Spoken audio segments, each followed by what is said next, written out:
దేవుని పరిశుద్ధ నామను స్తోత్రములు. మన ప్రభు అయిన యేసుక్రీస్తు నామములో మీ అందరికీ వందనాలు చెల్లిస్తున్నాను. ఈ యొక్క సమయంలో మీ అందరితో కలిసి కొద్ది నిమిషాలు దేవుని యొక్క వాక్యం మీతో పంచుకోవాలని ఆశపడుచున్నాను. వాక్యంలోకి వెళ్ళే ముందు ఒక 2 నిమిషాలు ప్రార్థన చేసుకుని మన వాక్య సంతోషంలోకి వెళదాం. స్తోత్రం స్తోత్రం స్తోత్రం స్తోత్రం స్తోత్రం స్తోత్రం స్తోత్రం. మమ్మలను మిక్కిలిగా ప్రేమించిన మా ప్రియ పరలోకపు తండ్రి, ఒక సమయంలో ప్రభా మా యొక్క ప్రియులతో కలిసి ఒక సమయంలో వాక్య వారికి వెళ్ళుచుండగా, వాక్యం అందిస్తుండగా ప్రభా, నాలో మీరు ఉండి ప్రభా మీ యొక్క వాక్యముని వెదజల్లుటకు మీకు ఒక దయచేయమని అడుగుచున్నాను. మోషేకు తోడై ఉండినట్లు, మట్టివాడైనటువంటి మోషేకు తోడైండు ప్రభా, ఇజ్రాయేలు ప్రజలను ఏ రీతిగా అయితే నడిపించినారు, నీకు వాక్యమునైనా నేను వెల్లడగుటతోనే ప్రభా ప్రతి ఒక్క హృదయంలో ఇక వాక్యం ఫలించే భాగ్యం మీరు మాకు అనుగ్రహించున్నాడు. నాలో మీరుండు అని అడుగుచున్నాం. నా యొక్క నోరును బాగుగా నింపుమని నా ప్రభువును నీ ప్రియ కుమారుడైన యేసుక్రీస్తు నామములో అడిగి వేడుకొనుచు పొంది ఉన్నామని నమ్ముచున్నాం మా పరమ తండ్రి, ఆమేన్. దేవుని పరిశుద్ధ నామ స్తోత్రములు. ఈ యొక్క సమయంలో మనం దేవుని యొక్క వాక్యం చదువుకొని ముందుకు సాగిపోదాం. దేవుని వాక్యం చదువుకుందాం. అందరికీ పరిచయం ఉన్న వాక్య భాగమే లూకా రాసిన సువార్త 16వ అధ్యాయం 19వ వచనం నుంచి 25వ వచనం వరకు చదువుకుందాం. ధనవంతుడు ఒకడుండెను. అతడు ఊదా రంగు బట్టలను సన్నపు నార వస్త్రములను ధరించుకొని ప్రతి దినము బహుగా సుఖపడుచుండువాడు. లాజరు అను ఒక దరిద్రుడుండెను. వాడు కురుపులతో నిండిన వాడై ధనవంతుని ఇంటి వాకిట పడియుండి అతని బల్ల మీద నుండి పడు రొట్టె ముక్కలతో ఆకలి తీర్చుకొనగోరెను. అంతేకాక కుక్కలు వచ్చి వాని కురుపులు నాకెను. ఆ దరిద్రుడు చనిపోయి దేవదూతల చేత అబ్రహాము రొమ్మున ఆనుకొనుటకు కొనిపోబడెను. ధనవంతుడు కూడా చనిపోయి పాతి పెట్టబడెను. అప్పుడు అతడు పాతాళంలో బాధపడుచు కనులెత్తి దూరము నుండి అబ్రహామును అతని రొమ్మున ఆనుకొని ఉన్న లాజరును చూచి, తండ్రివైన అబ్రామా, నాయందు కనికరపడి తన వ్రేలి కొనను నీళ్లలో ముంచి నా నాలుకను చల్లార్చుటకు లాజరును పంపుము. నేను ఈ అగ్ని జ్వాలలో యాతన పడుచున్నానని కేకలు వేసి చెప్పాను. అందుకు అబ్రాహాము, కుమారుడా, నీవు నీ జీవితకాలమంతా నీకిష్టమైనట్టు సుఖము అనుభవించితివి. అలాగునని లాజరు కష్టము అనుభవించనని జ్ఞాపకము చేసుకొనుము. ఎప్పుడైతే వాడు ఇక్కడ నెమ్మది పొందుచున్నాడు, నీవు యాతన పడుచున్నావు. ఆమేన్. ప్రియమైన సహోదరి సహోదరులారా, ఈ యొక్క వాక్య భాగము మన అందరికీ పరిచయమైనటువంటి వాక్య భాగమే. ఇందులో దేవుడు మనకు సెలవిస్తున్నటువంటి 2 వ్యక్తులను సూచిస్తున్నాడు. ఒకడు ధనవంతుడు, మరి ఒకడు దరిద్రుడైనటువంటి లాజరుని గురించి దేవుడు మనకు తెలియజేస్తున్నాడు. ఈ యొక్క వాక్య సందేశం అంతా కూడా మనకు పరిచయ వాక్య భాగమే. కానీ దేవుని యొక్క వాక్యము మనకు సెలవిస్తుంది, నిన్ను వలె నీ పొరుగు వారిని ప్రేమించుమని. ప్రతి ఒక్కరం కూడా మనల్ని ఎలాగైతే ఏ రీతిగా అయితే ప్రేమించుకొనుచున్నామో ఆ రీతిగా మన పొరుగు వారిని ప్రేమించబద్దులమైంచున్నాం. దేవుని యొక్క వాక్యం సెలవిస్తుంది. మార్కు రాసిన సువార్త 12వ అధ్యాయము 31వ వచనంలో వాక్యం సెలవిస్తుంది, నిన్ను వలె నీ పొరుగువానిని ప్రేమింపవలెను అనేది 2వ ఆజ్ఞ. వీటికంటే ముఖ్యమైన ఆజ్ఞ మరి ఏదియూ లేదని అతనితో చెప్పెను. ఆమేన్. దేవుని వాక్యం సెలవిస్తుంది, నిన్ను వలె నీ పొరుగు వానిని ప్రేమించుము. అది దేవుని యొక్క ఆజ్ఞ అయి ఉంటున్నది. అది ఖచ్చితంగా ప్రతి ఒక్క క్రైస్తవుడు, ప్రతి ఒక్క విశ్వాసి, మానవ సమాజం అంతా కూడా ప్రతి ఒక్కరు పాటించవలసినటువంటి ఆజ్ఞ. ఈ యొక్క అంత్య దినాలలో నివసిస్తున్నటువంటి మనము జనముల మధ్య ప్రేమ అనేది నశిస్తుంది. ఒకరి మీద ఒకరు కక్షలు, కలహాలు పెట్టుకొని ప్రేమ లేని జీవితం మనం అనుభవిస్తున్నాం. ఈ యొక్క సమయంలో ప్రతి ఒక్కరూ కూడా మనం గ్రహించవలసింది ఏంటంటే, ప్రతి ఒక్కరము మనల్ని వలె మన యొక్క పొరుగు వారిని ప్రేమించాలి. ఇక ప్రేమ లేని వాడైతే ఆయనకి ఇష్టడు కాదని దేవుని యొక్క వాక్యం సెలవిస్తుంది. ప్రేమ సమస్త దోషములను కప్పునంటున్నాను. కనుక ప్రేమ స్వరూపి అయిన యేసు వైపు మనం చూస్తూ ప్రేమ కలిగి మనం ముందుకు సాగవలసిన వారం ఉంటున్నాం. ఈ యొక్క లేఖనములు మనం చూచినట్లయితే, ఇక ధనవంతుడు ఊదా రంగు బట్టను, సన్నపు నార వస్త్రం ధరించుకొని ప్రతి దినము బహుగా సుఖపడుచుండేటువంటి వాడు తన యొక్క జీవితంలో తనకున్నటువంటి ధనమును బట్టి, తనకున్నటువంటి ఆస్తిని బట్టి ఎంతో సంతోషపడుతూ సుఖముగా జీవిస్తున్నటువంటి యొక్క ధనవంతుడు తన కళ్ళెదుట ఉన్నటువంటి దరిద్రుడైనటువంటి లాజరును ప్రేమించలేకపోయాడు. లాజరు కురుపులతో నిండిన వాడై యొక్క ధనవంతుని ఇంటి వాకిట పడుకొని ఉన్నప్పుడు, ఒక ధనవంతుని ఇంటిలో భోజనపు బల్ల మీద నుంచి పడే రొట్టె ముక్కలతోటి తన యొక్క కడుపు నింపుకొని దేవుణ్ణి ఆరాధిస్తూ ప్రేమ కలిగి విశ్వాసంతో అతడు ముందు సాగిపోతున్నాడు. కానీ ధనవంతుడు యొక్క ఎదురుగా ఉన్నటువంటి యొక్క దరిద్రుడైనటువంటి లాజరును ప్రేమించలేకపోయాడు. ఈ యొక్క సారాంశం అంతా కూడా మనకు తెలిసినటువంటి వాక్య భాగమే. దీనిలో మొత్తము కూడా ఈ యొక్క ధనవంతుడు కూడా విశ్వాసే. ఈ ధనవంతుడు కూడా చర్చికి వెళ్ళేటటువంటి వ్యక్తి. ఈ యొక్క ధనవంతుడు కూడా ప్రతి ఆదివారం దేవుని యొక్క సన్నిధిలో కనబడేటటువంటి వ్యక్తి, వాక్యం తెలిసినటువంటి వ్యక్తి. కానీ అతనిలో ప్రేమ అనేది ఎంత మాత్రం కూడా లేకుండా పోయింది. ప్రేమించలేనటువంటి పరిస్థితి. తన యొక్క ధనమును ప్రేమిస్తూ సుఖపడుతూ ఎవరిని కూడా పట్టించుకోకుండా, తన పొరుగు వారిని పట్టించుకోకుండా సుఖాన్ని అనుభవిస్తూ జీవించి ఉన్నాడు గనక అతడు మరణం పొందినప్పుడు అతను నరకానికి కొనుక్కోబడ్డాడు. తన ప్రవర్తనను బట్టి దేవునికి వ్యతిరేకంగా జీవించినాడు కాబట్టి, ప్రేమ లేకుండా జీవించినాడు కాబట్టి అతడు నరకానికి కొనుక్కోబడ్డాడు. అదేవిధంగా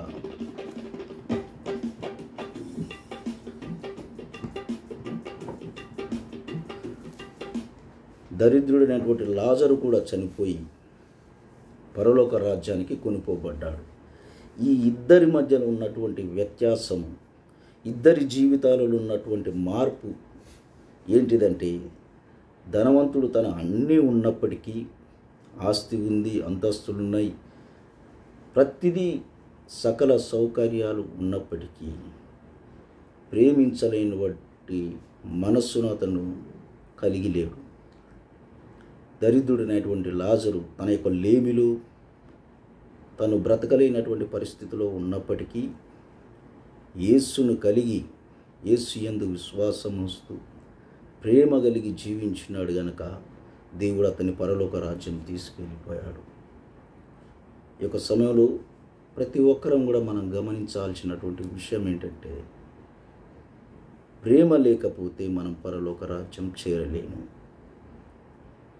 ఎవరైతే తన పొరుగువారిని ప్రేమిస్తారో, ఎవరైతే తమ పొరుగువారి పట్ల తమ విశ్వాస్యతను, తనకున్న సహకారాన్ని అందిస్తారో, ప్రేమించు ప్రతి వాడు దేవుని యొక్క పరలోక రాజ్యంలో చేర్చగలుగుతాడు. హల్లెలూయా. దేవుని యొక్క పరిశుద్ధ గ్రంథంలో తెలియజేస్తున్నటువంటి మాట, మన దేవుడు ప్రేమ స్వరూపి అయి ఉన్నాడు. దేవుని వాక్యం సెలవిస్తుంది.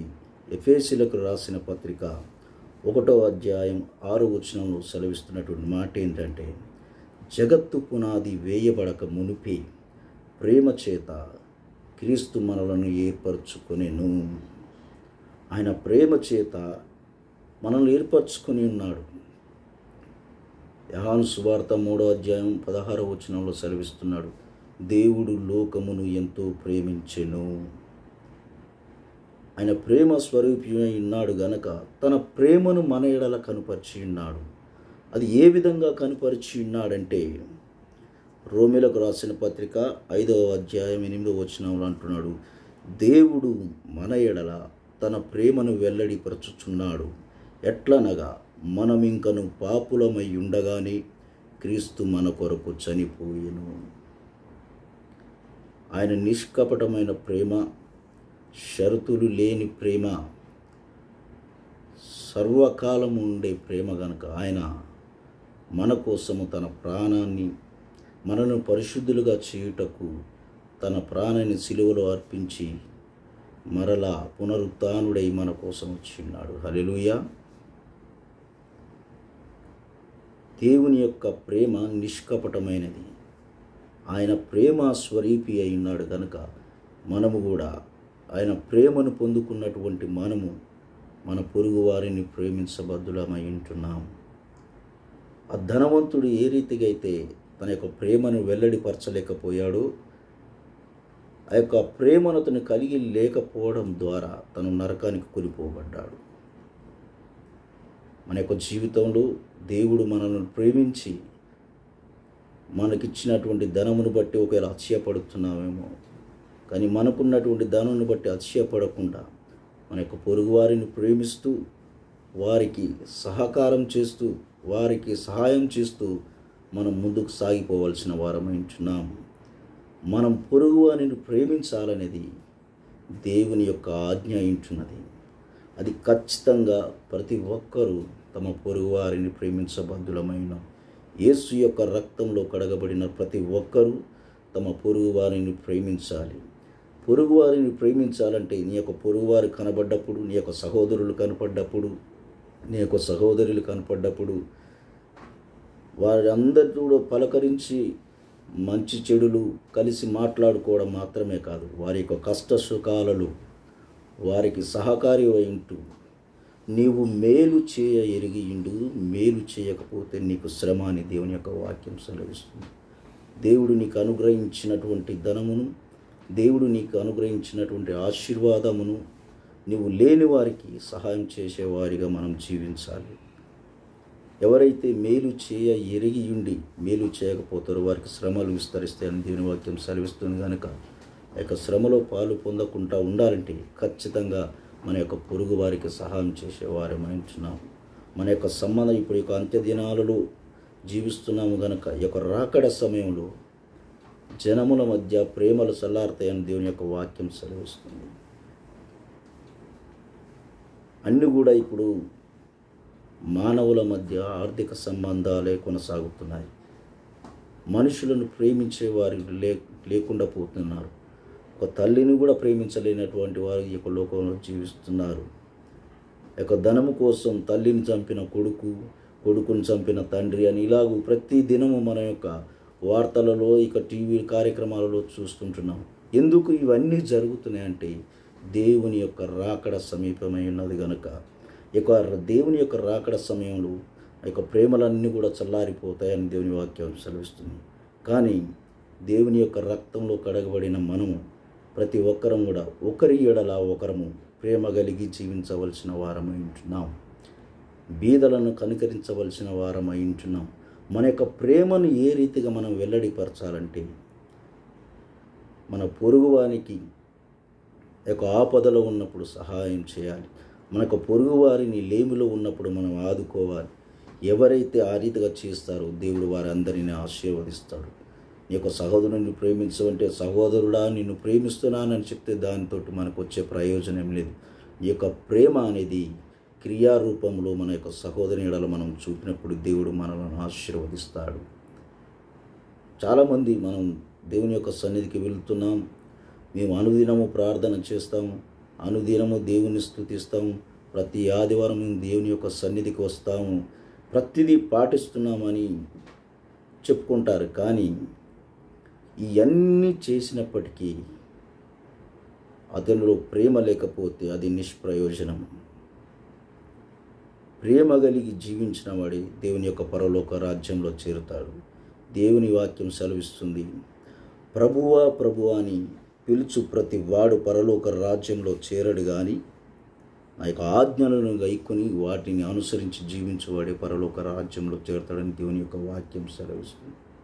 కనుక ఆయన ఆజ్ఞ ఏంటంటే, ఆయన ఆజ్ఞ మన యొక్క పొరుగు వారిని మనం ప్రేమించాలి. ఎవరైతే తమ యొక్క పొరుగు వారిని ప్రేమిస్తారో వారందరూ కూడా పరలోక రాజ్యంలో చేరుతారు. తమ యొక్క పొరుగు వారికి సహాయం చేయలేనటువంటి స్థితిలో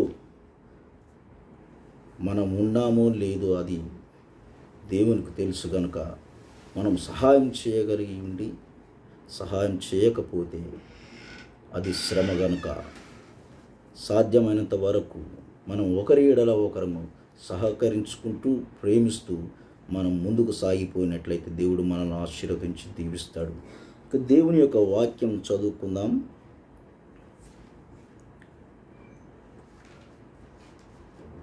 మత్తయి రాసిన సువార్త 7వ అధ్యాయం 21వ వచనం చదువుకుందాం. మత్తయి రాసిన సువార్త 7వ అధ్యాయం 21వ వచనంలో సెలవిస్తున్న మాట, ప్రభువా ప్రభువా అని నన్ను పిలుచు ప్రతి వాడు పరలోక రాజ్యంలో ప్రవేశింపడు గాని పరలోకమందున్న నా తండ్రి చిత్త ప్రకారం చేయువాడే ప్రవేశించును. ఆ దినమందు అనేకులు నన్ను చూచి, ప్రభువా ప్రభువా, మేము నీ నామమున ప్రవచింపలేదా? నీ నామమున దయ్యములు వెళ్ళగొట్టలేదా? నీ నామమున అనేకమైన అద్భుతములు చేయలేదా అని చెప్పుదురు. అప్పుడు నేను మిమ్మును ఎన్నడూ ఎరుగను, అక్రమము చేయువారలారా నా యుద్ధ నుండి పొండని వారితో చెప్పెదను. ఆమేన్. దేవుని వాక్యం సెలవిస్తుంది, ప్రభువు రాకడ వచ్చినటువంటి సమయంలో అప్పుడు అనేక మంది దేవుని ఎదుట నిలబడి ఈ రీతిగా సెలవిస్తారట. ఏమని? ప్రభువా, నీ యొక్క నామమును మేము ప్రవచించలేదా? నీ నామమును దయ ఎలగొట్టలేదా? నీ నామమును అద్భుత కార్యములు చేయలేదా? ఇవన్నీ చేసినాము, కానీ మాకెందుకు పరలోకంలోకి మమ్మల్ని ప్రవేశింపచేస్తలేరని. కానీ దేవుడు అక్కడ సెలవిస్తున్న మాట, అక్రమము చేయువారలారా మీరెవరో నేను ఎరుగను. ఎందుకు దేవుడు ఆ రీతిగా ఆ యొక్క మాట అనవలసి వచ్చిందంటే, వీరు దేవుని నామమున అద్భుతాలు చేశారు, దేవుని నామమున దయ్యాలు వెలగొట్టారు, దేవుని నామమున అనేక కార్యాలు చేశారు, కానీ వీరందరిలో దేవుని యొక్క ప్రేమ లేదు. దేవుని యొక్క ప్రేమను వాళ్ళు వెల్లడిపరచలేకపోయారు. వీరు దేవుడి ప్రేమ ఏదైతే పొందుకొని ఉన్నారో ఆ ప్రేమను వీళ్ళు వేరే వాళ్ళకు పంచలేకపోయారు. తమ పొరుగు వారి ఎడల యొక్క ప్రేమను కనుపరచలేకపోయారు. గనుక అక్రమము చేయువారలారా మీరెవరు నేను ఎరగరని దేవుని యొక్క వాక్యం సెలవిస్తుంది. అదేవిధంగా ఇంకొక వాక్యం చదువుకొని ముందుకు సాగిపోదాం. మత్తయి రాసిన సువార్త 25వ అధ్యాయం 31వ వచనం నుంచి 40వ వచనం వరకు చదువుకుందాం. మత్తయి రాసిన సువార్త 25వ అధ్యాయం 31 నుంచి 40 వరకు.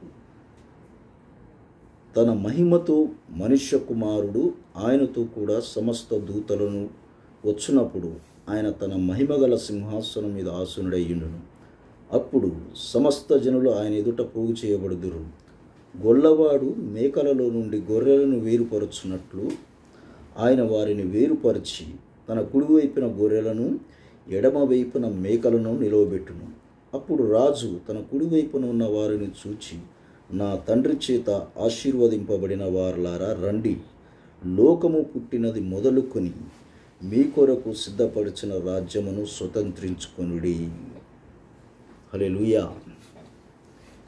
ఇక్కడ మొదటిగా మనం చూసుకున్నటువంటి వాక్యంలో 7వ అధ్యాయంలో వీరు ప్రతి ఒక్కరు కూడా దేవుని యొక్క సన్నిధికి వచ్చిన వారే, దేవుని పేరట అద్భుతాలు చేసిన వారే, దేవుని నామమును దయ్యమును నిలగొట్టిన వారే. కానీ దేవుడు వారిని అక్రమము చేయువారలారా మీరెవరో నేనెరుగనన్నాడు. కారణం ఏంటంటే వాళ్ళు అన్నీ చేసి దేవుని యొక్క ప్రేమను తమ సహోదరుల ఎడల, తమ పొరుగువారి ఎడల వారు చూపించలేకపోయారు. తమ పొరుగు వారిని ప్రేమించలేకపోయారు. ప్రేమ అనేది వారు కనుపరచలేదు కనుక దేవుడు వారిని ఎరగనన్నాడు. కానీ ఇక్కడికి వచ్చేలోపు దేవుడు తన కుడివైపున ఉన్నటువంటి వారిని చూచి, దేవుని చేత, నా తండ్రి చేత ఆశీర్వదింపబడిన వారలారా లోనికి రండి అని దేవుని యొక్క వాక్యం సెలవిస్తుంది. కానీ అక్కడ వచ్చినటువంటి యొక్క వ్యక్తులు దేవునితో ఒక మాట అంటున్నారు. నేను దేవుని వాక్యం 35వ వచనం నుంచి చదువుకో. నేను ఆకలిగొంటిని, మీరు నాకు భోజనం పెట్టితిరి, దప్పిగొంటిని, నాకు దాహం ఇచ్చితిరి, పరదేశిన ఇంటిని నన్ను చేర్చుకొంటిరి, దిగంబరిన ఇంటిని నాకు బట్టలు ఇచ్చితిరి, రోగిన ఇంటిని నన్ను చూడవచ్చితిరి, చెరసాలలో ఉంటిని నా ఎద్దకు వచ్చితిరి అని చెప్పును.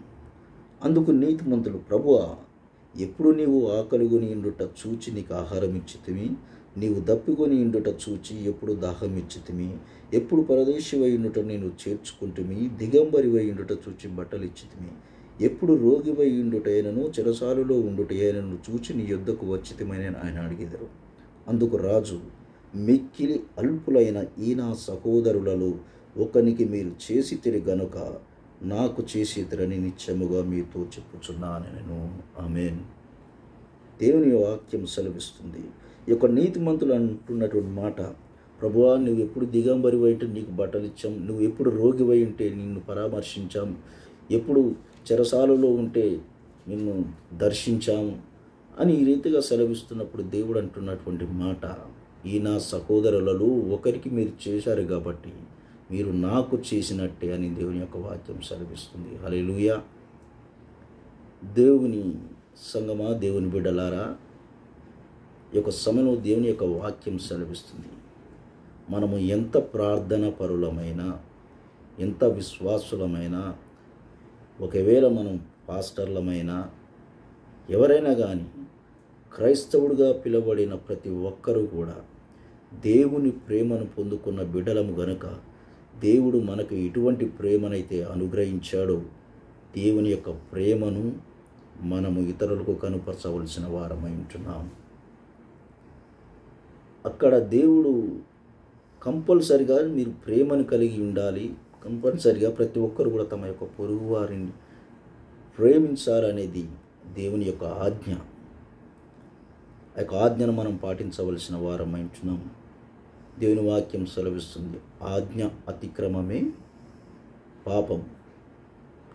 ఎవరైతే దేవుని యొక్క ఆజ్ఞను పాటించారో వారు పాపం చేసిన వారు అవుతారు.